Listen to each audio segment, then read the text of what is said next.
Hey guys, I just wanted to give a little heads up before the video started. I'll put a timestamp in the video description, but somewhere around the 8-minute mark, the story gets a little bit vulgar for a little bit, so if you're listening in public, I'd recommend throwing some headphones on, but other than that, I hope you enjoy the story. For context, I recently moved to a mid-sized town in Colorado, only a short few miles from Denver. My fiancée, Gabriella, and I moved there for my job as an engineer, which we were happy to do. We wanted a fresh start, and it's a big change from rural Iowa. Our house is a typical suburban house, something you'd see on the cover of one of those home decor magazines. Everything has been relatively normal, that is, until this morning. I woke up earlier than usual, so early the sun had barely risen. I turned to face my fiancée, but she wasn't there. Her side of the bed was a mess, as if she was in a rush. I thought it was odd, since she didn't wake up until late morning most days. Her side of the bed was also cold, as if she hadn't been in it for hours. I chalked it up to nothing, hoping she was just in the bathroom.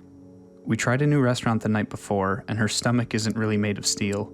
However, as I got ready for work, she was nowhere to be found. I thought it was odd, but nothing to get freaked out by. As I walked downstairs, I heard the distinct sound of dishes being put to use. This also struck me as odd. Gabriella never cooked. I walked down a bit more cautiously, the rising sun illuminating the stairs. I rounded the corner and peeked over at the kitchen, and to my surprise, there she was, making breakfast. I walked up to her, confused. Morning. She smiled cheerfully. How'd you sleep? Fine. Although it was comforting to see she was all right, her cooking was still confusing. Not only that, but it smelled good. I looked over onto the counter to see a meal directly out of a commercial. The plate of pancakes, eggs, bacon, and toast looked almost unnatural. I turned to her, a little stunned. Where did you learn how to cook like this? I taught myself in my free time. She said as she kissed my cheek. Her lips felt cold. I was hoping to surprise you next week on our anniversary, but I just couldn't wait. Well, it looks phenomenal. I kissed her. You always find ways to surprise me. She smiled as I sat down at the table, ready to enjoy the meal she had prepared. She brought over the plate with all its perfect food, but before I could dig in, she stopped me. Oh, wait. I almost forgot the drink.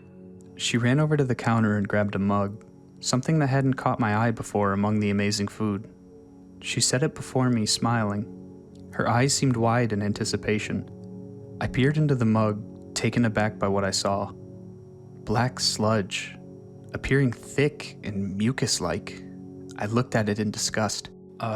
Gabs, what is this? The oily liquid bubbled as I stared at the mug. Oh, it's a new drink I've been trying. I picked some up at the store a few days ago. She seemed unfazed by the mug, the eerie liquid glistening under the light of the rising sun. I tried some last night after the restaurant to clear up my upset stomach. Honestly, it may be the best thing I've ever tried. I looked back at the sludge, truthfully appalled by its appearance. But I smiled, trying to keep her feelings from getting hurt. I looked at my watch, feigning disappointment. Oh shit, Gabs, I'm so sorry. I started for the door. My boss wanted me to come in early for this new project. I've got to go, but save the food. I'll come back and eat it for lunch. What about the drink? Aren't you gonna try it? Her demeanor shifted, almost instantly, and suddenly she was near tears. I'll try it at lunch, don't worry. I forced a smile, hoping to make her feel better. When I get back, we can have some together. She lit up, again almost instantly, and her tears disappeared. Okay. She exclaimed, full of joy. I kissed her, made my way to the car, and practically peeled out of the driveway. As I left, I saw her standing in the window, smiling and waving. Despite her unusually wide smile, her eyes seemed cold, void of any happiness displayed on her face. As I parked the car and headed to the elevator, I couldn't help but feel uneasy. The events of that morning had freaked me out, but I didn't know what to do. Something about her actions seemed so off, but I couldn't think of any valid reason for her behavior. She was acting normal the night before. I thought about the drink and all of its disgusting stature, but I brushed it off. I thought it was another one of her health drinks she tries every few months. In retrospect, at that point I was grasping for straws. I was too confused and honestly frightened to really piece together any sort of meaningful reason to how she was acting. As I exited the elevator and saw my boss serving the same drink to my coworkers and colleagues, I knew something was very wrong. He shot up, face twisted into the same wide smile I had seen this morning. He walked over to me, paper cup in hand. "Hey there. Beautiful day, isn't it?" His eyes lacked the same excitement as his voice. I smiled, nodding cautiously in agreement. He held one of the paper cups up, beckoning me to drink. I politely declined and made a beeline for my office. I locked my door right after entering, not sure what the hell was going on. My office is mostly comprised of glass panels, facing the ocean of desks in front of me. As I sat down pretending everything was fine, my gut turned, unsettled by everything that had happened. I found myself trying to work, trying to bury my fear into whatever product we were developing. I was hoping it would comfort me, allow me to take my mind off the drink and all that weird behavior surrounding it.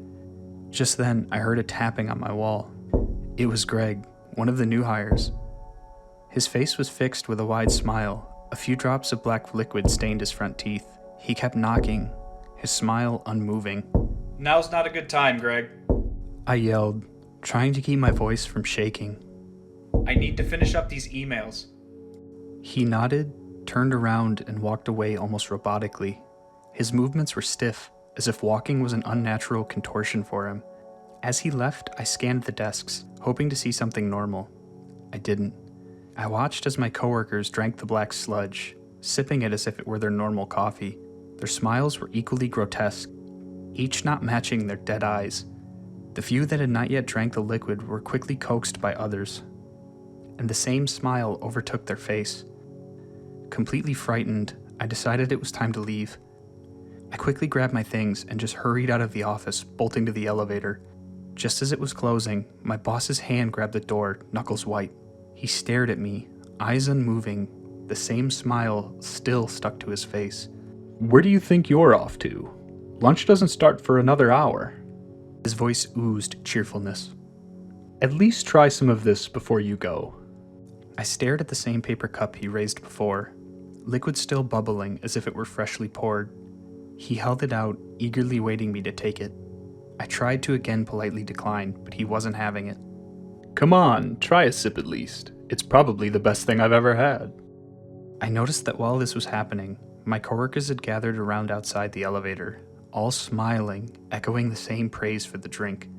"Look, I haven't been feeling too great today, so I might just head home and try and get some rest."